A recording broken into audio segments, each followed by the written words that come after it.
This is the basic start page for Google. The program or the application that I'm going to cover today can be found simply by going to More and clicking that, and then scrolling down to Scholar. And that pulls up Google Scholar, which is something that I never knew about and would have probably come in handy in previous degrees. Um, Really, essentially, all this does is allow a person to search only scholarly articles and journals.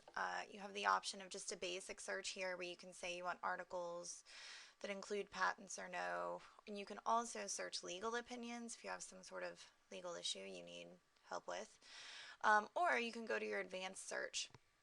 Really, this is very similar to just the basic databases that you get through your online library. This is really just more convenient because it's open to everyone. It's got all of the exact same things that you can limit your search to with all the words, exact phrase, one word, without words. You can pick anywhere in the article or just in the title. This is a little bit more limited than the online library databases. Um, and then you can also be specific in who wrote it, when it was published, just all that basic information you can always use. You can also search by subject area, which is quite helpful. And then again, there's this legal opinion, which is less helpful probably in school and more in just general life.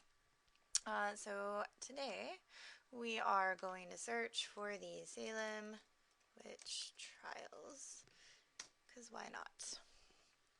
And this is just what it looks like. It's a little different than your average Google search return.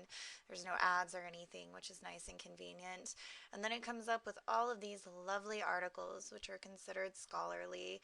It tells you how many times they've been cited, gives you related articles, which is very handy. You also have the option, either up here or way down at the bottom, to create an email alert. And so if Salem witch trials are the things that I'm really interested in, and if I know I'm doing a long-term project on it, I can enter my email and then I can create an alert. And then every time a new scholarly article is published with Salem witch trials in the title, that will send me an email to my Gmail account to let me know that I can go and look at new articles. I think that would be especially helpful for less for high schools and more for people in college who are spending years maybe working on their dissertation. But even if you're in high school, I mean, some teachers have 6-month long research projects and the kids have to turn in 20 and 30 pages. That could be a bit helpful. Also, once you've searched, you can limit your search to articles that have only been published since these certain years. This would be especially convenient if you had, if you were in a science class especially, or a current events class that your kids could then go here.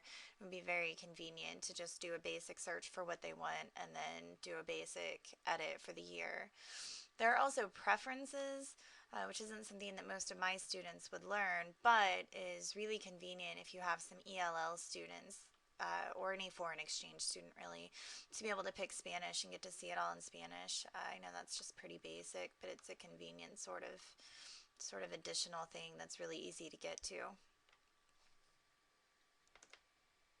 So like I said, this is really just a very, very basic sort of way to search and do research. I think it would be really convenient, though, for those kids who consistently lose their password to the databases and then go home and swear up and down that they couldn't do the research they really, really wanted to do because they couldn't access the websites.